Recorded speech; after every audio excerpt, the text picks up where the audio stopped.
Anywhere to start? Okay, thank you. Obviously, you've said it's a private matter with Kyle.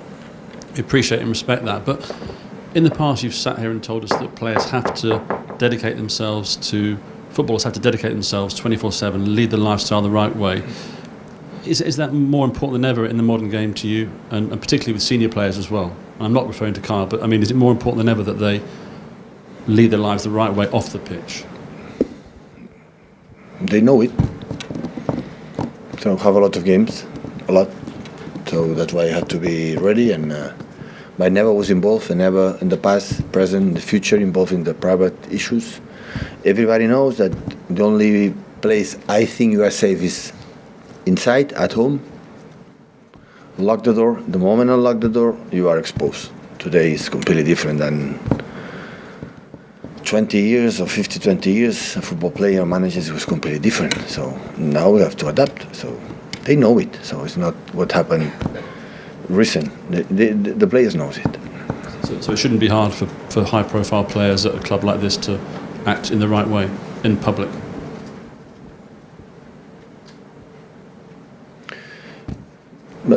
I answered 3 times the question, so I think it's really clear.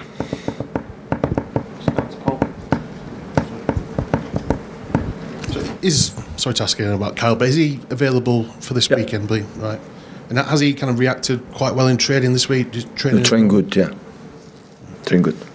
And just when you talk about the players being exposed to cameras and etc. as soon as they go out, what advice do you give them to cope with that? Because it must have an impact on their lives as well. We have to adapt the reality. So there are cameras and everywhere, phones and everywhere. So everybody knows it, and today you are exposed 24 hours for everything. So we prefer don't live in that way, but it's what it is. So everybody knows it, and our job and for the media, attention for the media, we are and everybody is curious, and the private life doesn't exist anymore out of your home. It don't exist anymore. So you have to know it. Hi Pep, you said Kevin needs to go back to basics after the Newcastle game. How has he been in training, and do you think he's ready for this week of 3 big fixtures? If he's fit, always ready, Kevin. Yeah, of course, everyone is ready. So, guys, so Kevin is a thing with Gundo and John as the only players remain from the day one when we arrived. So we know each other well. I know him well, how important it is. So at the same time, there are moments a little bit up and downs, like happen with Phil, with with many players, and they compete with another players, and some part of the season one player can be better and the other one can be worse. So it's normal. So it just in every game it's different, and I try to decide what is the best to win this specific game. And the selection is always like that. And in these 7 years, Kevin has been Kevin and 10 more. So Kevin and 10 more all the time. And when didn't play, it was because rest or tired or injured or whatever. So that is the reality.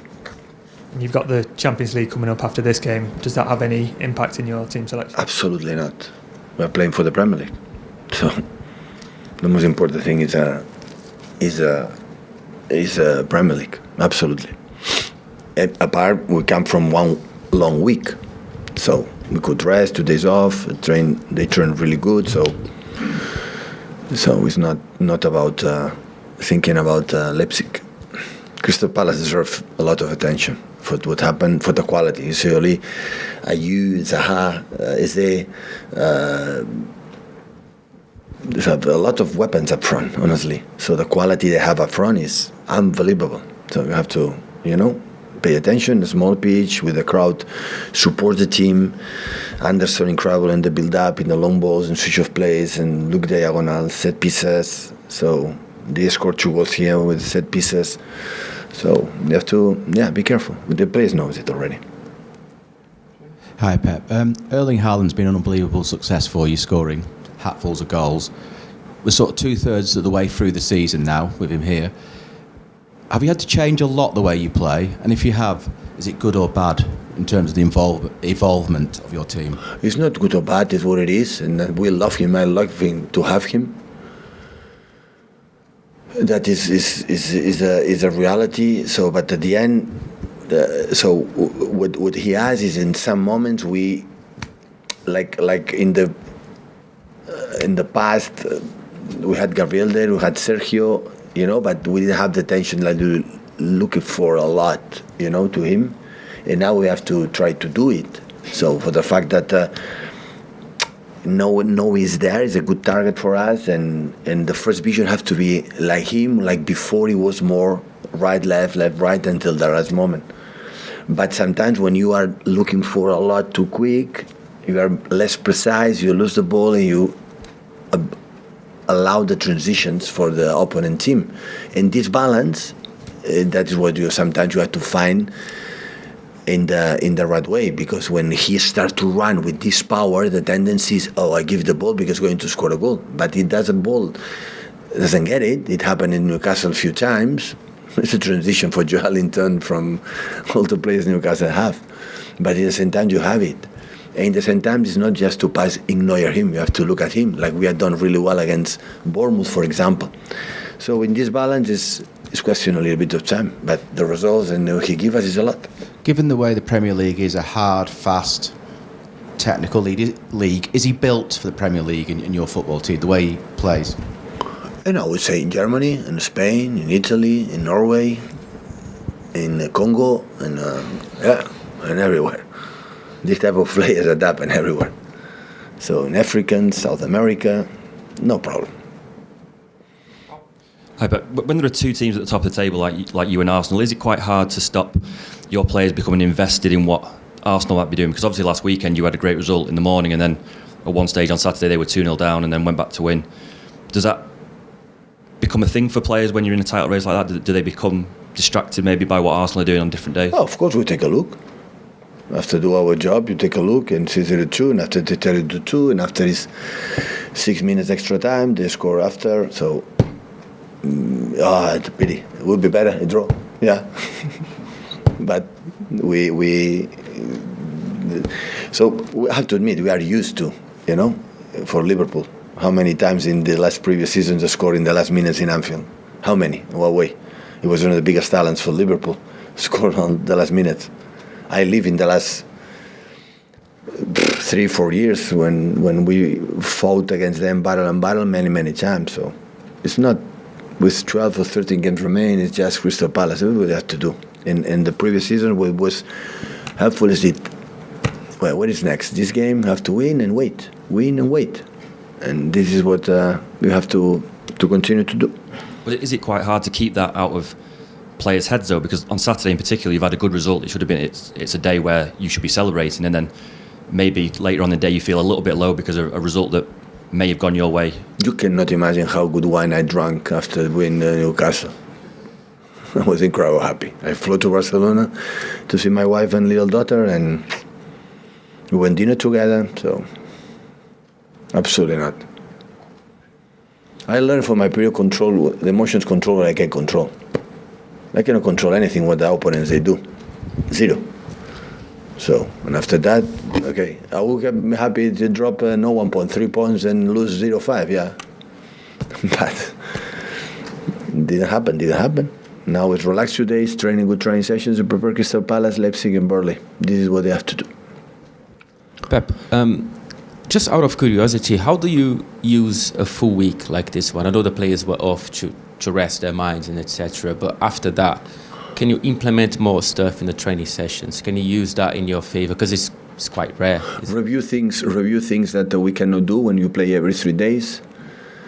And actions from set pieces or actions like more annoying or not annoying, but that you prioritize. When you have every 3 days, you prioritize one thing or to the other one. So when you have a long week, you say, okay, as long time we don't talk about that, we don't practice that.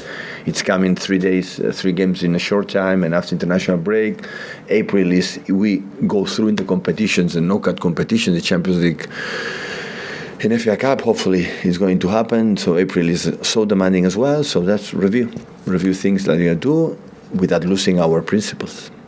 Do you feel more like a manager when you have time to train your team? Of course. The last month, 5 games away, spent 10 minutes on the pitch. So I don't have time to do anything. Hi, Pep.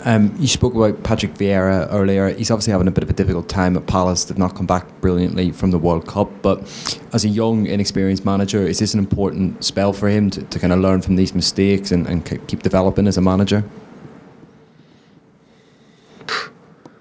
I see the games I played, and they have.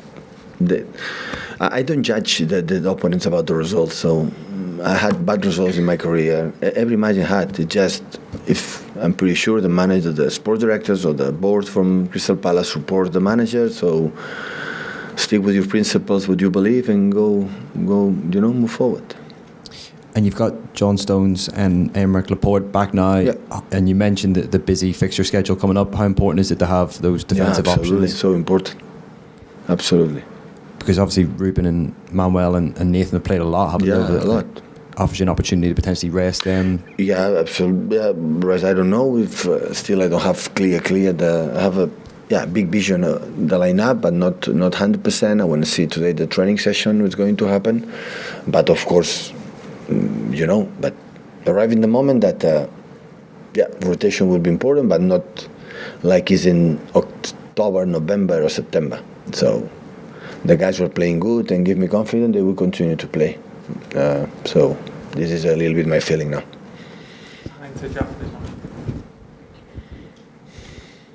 When you were talking about De Bruyne before to Joe, you mentioned his fitness. I just want to check, is he available tomorrow? Fitness in the past. When I didn't play in the past, it's because he was injured or was... No, he feels really, really good. At least what I saw in the training sessions. Hi, Pep. Sorry, can I just clarify on Kyle? Have you taken the opportunity to remind him of his responsibilities at this moment? No. You don't feel the need to have done that? No, I spoke with him, but I don't have to remember. I'm not... we're adults. I'm not a father, or I would say. I'm a friend of him. I consider after these 7 years, I know in the past many things happen. He and everyone can count on me in the personal issues. Everyone. So that's the important thing. I don't have to tell you, you have to behave in that way. Come on. So he's an adult and know, and that's all. So I'm not. But of course I'm no with just with Carl. When everyone, I'm there. The club is there all the time, because everyone, have to feel it. In this club, we try to, when we are here inside, everyone I like to feel that they can count on us in the good and bad moments. Thank you, guys. Thank you.